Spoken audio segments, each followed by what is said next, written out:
Agnes Mo adalah manusia yang sombong. Begitu judul pesan singkat yang dikirim Ahmad Dhani kepada Detik Pop, Rabu 19 Februari 2025.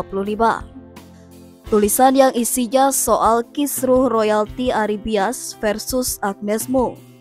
Ahmad Dhani bersama Piu dan beberapa musisi lain merupakan pendukung langkah Ari Bias sebagai komposer buat melayangkan gugatan terhadap Agnes Mo yang diklaim membawakan lagu ciptaannya tanpa izin. Meski belakangan ada juga kumpulan musisi yang mendukung Agnes Mo sebagai sosok yang harusnya nggak disalahkan dalam perkara tersebut.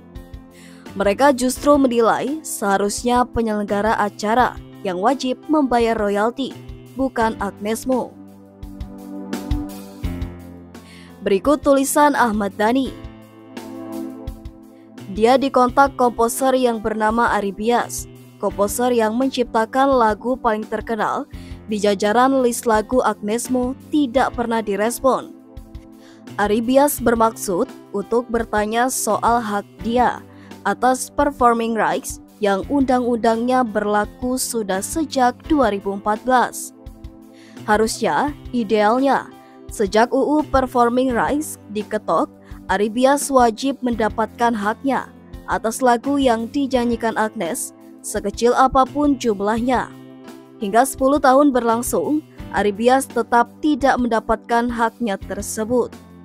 WA tidak direspon, akhirnya Ari Bias mensomasi Agnes Mo. Somasi pun tidak digubris. Jika bukan karena kesombongan manusia, apalagi yang membuat Agnes Mo menafikan salah satu komposer yang ikut menyumbangkan rezeki performingnya Agnes Mo, selain kesombongan atau keangkuhan.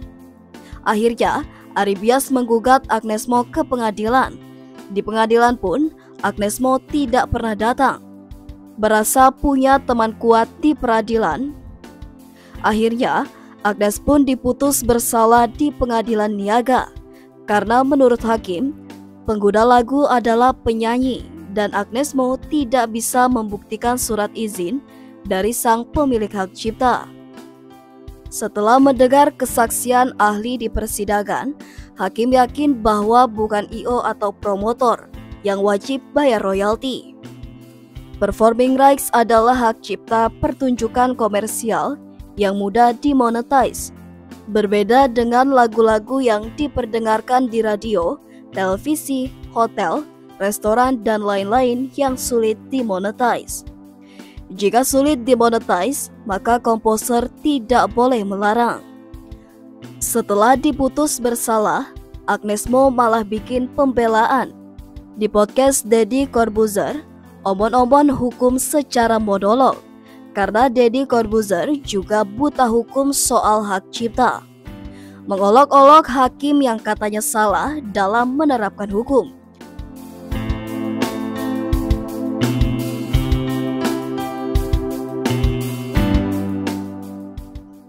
Agnes Mo diwakilkan kuasa hukumnya di persidangan dan sudah diberikan kesempatan untuk membuktikan dalil-dalilnya.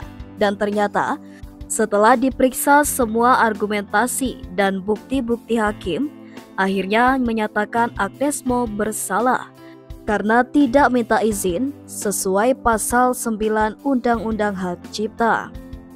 Tidak perlu jauh-jauh bicara hukum, sejak UU Hak Cipta soal performing rights itu berlaku, lalu Agnes Mo menyanyikan lagu Ari Bias tanpa izin, itu saja sudah melanggar etika.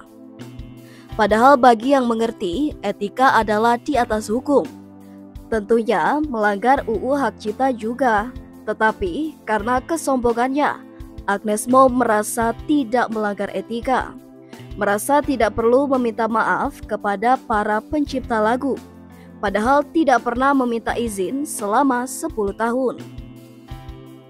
Padahal Ari Bias sudah sangat bijak dengan tidak menggugat konser-konser sebelumnya yang sudah menggunakan lagunya dan hanya menggugat 3 konser terdekat rentang waktunya.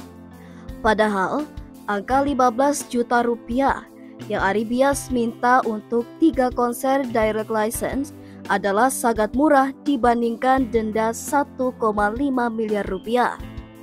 Lalu kenapa penyanyi-penyanyi lain yang menyanyikan lagu Ari Bias di konser-konsernya tidak digugat oleh Ari Bias? Karena mereka punya etika dan empati dan membayar langsung ke Ari Bias. Kesimpulan saya, menurut hemat saya, Agnes Mo adalah manusia yang sombong. Tolong dibantah jika ada kalimat yang tidak sesuai ya, please.